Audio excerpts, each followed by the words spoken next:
is sick, please make dua. Allah subhanahu wa ta'ala grant him shifa.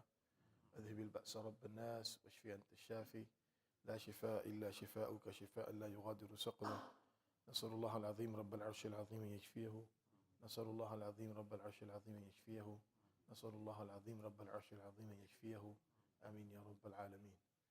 الحمد لله والصلاة والسلام على رسول الله وعلى آله وصحبه أجمعين. أما بعد, all praise belongs to Allah subhanahu wa ta'ala, who has given us the opportunity to start our day with His house by performing the faridah in His house. We ask Allah subhanahu wa ta'ala to grant us the khair of this day. And we ask Allah subhanahu wa ta'ala to protect us from all types of evil. Ameen ya Rabbal Alameen. As we are going through the journey of the life of hereafter, and a journey that is essential to be known of, a journey that is going to happen to all. And having to know about this journey and to get some information, it is a act of preparation, the ability to prepare before the arrival. Allah subhanahu wa ta'ala mentions in the Quran, يَا أَيُّهَا الَّذِينَ آمَنُوا اتَّقُوا اللَّهَ حَقَّ تُقَاتِهِ وَلَا تَمُوتُنَّ إِلَّا وَأَنْتُمْ مُسْلِمُونَ. That, O believers, fear Allah the way it's the right of Allah subhanahu wa ta'ala, and make sure you don't die except in a stage of Islam. Now, this act of dying in a stage of Islam is somewhat given to this person. It is in his capacity, and this is why the command is there. Sometimes, because we need to understand the fine line between how much qadr works in our action versus our action.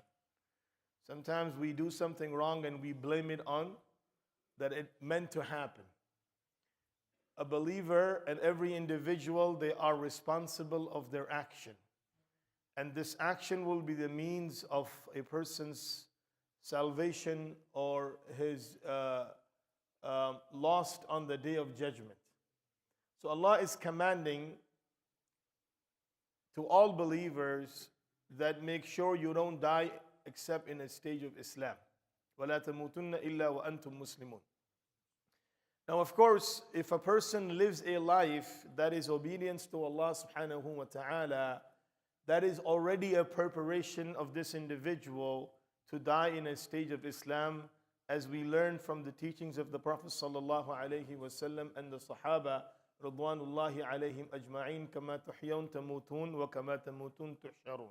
The way you live your life, that's how you will die, and the way you die, that's how you will be resurrected on the day of resurrection.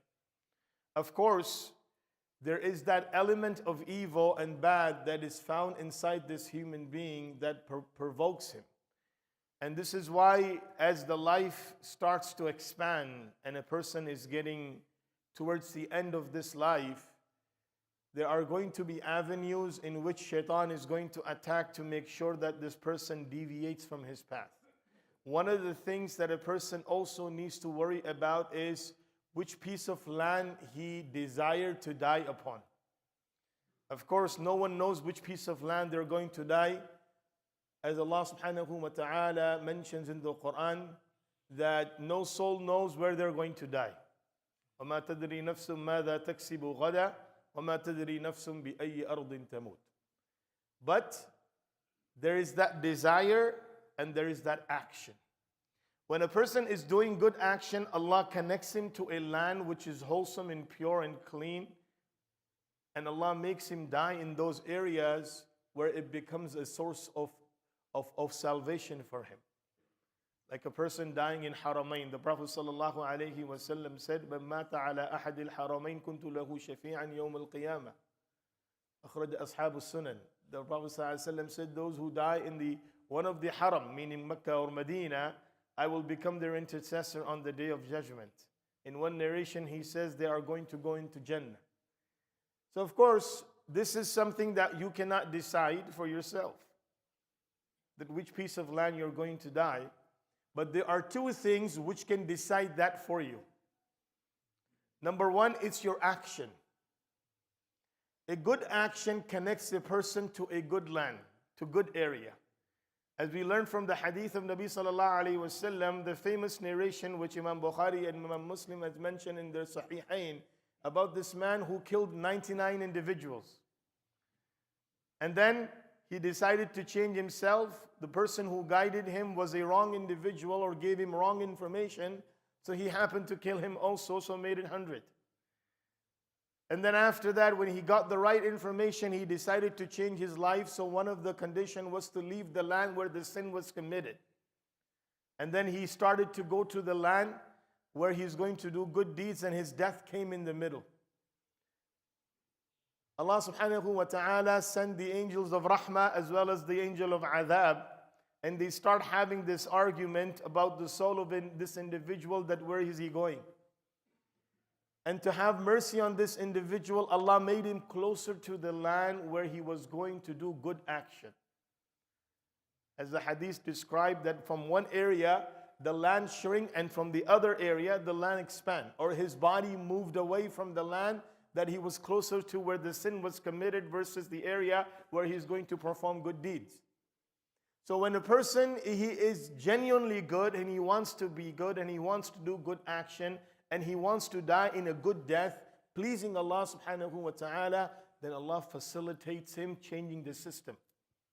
Like the way Allah facilitated for this individual to be closer to the land where good actions are being performed versus from that land where bad actions were being performed.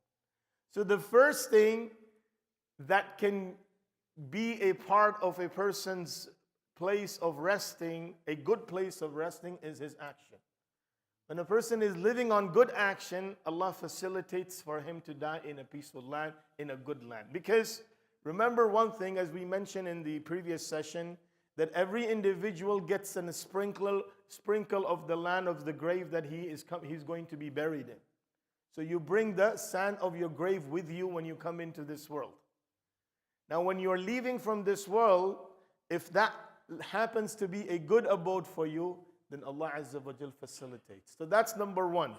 Doing good action, hoping to do good deeds, Allah subhanahu wa ta'ala will connect you to the land that is good, that will become the means of your salvation on the Day of Judgment. Number two is your supplication, your dua to Allah subhanahu wa ta'ala.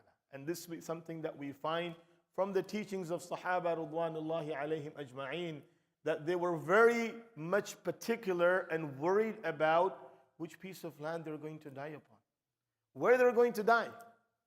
Because I don't want to die in a place where I'm left alone, where I'm lonely. Because part of my being lively in my grave is the people who visit me. And if I pass away in an area where there is no one that knows me, then there is not a person who's going to visit me. In fact, if there is no one knowing me in the area where I die, but there are righteous people living in that area, so those salihin will visit my graveyard. Will come and visit the graveyard and they will visit me. And that is also something that is given to a believer as a gift.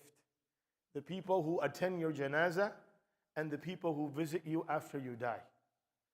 This is based on what type of actions you've performed on earth. And Allah subhanahu wa ta'ala facilitates for the righteous the best way possible. So this is the thing that we need to try from our side, that which piece of land we're going to die based on our action and our supplication. And as a person does that on a regular basis, this is a reminder for him that I need to continue a life that is pleasing to Allah subhanahu wa ta'ala, so I depart from this world and I get a piece of land to rest upon, which is the best that Allah Azza wa Jal decides for me and which becomes meaningful for me after I depart from this world. We ask Allah subhanahu wa ta'ala to give us the ability to practice. We ask Allah to make us amongst the righteous, give us the ability to live the life that is pleasing to Him, and we ask Allah to be pleased with us before we depart from this world. Ameen ya Rabbal Alameen. Subhanallahi wa bihamdihi, subhanakallahumma wa bihamdik, wa nashhadu an la ilaha illa anta nastaghfiruka wa natubu ilayk. Jazakumullahu khair.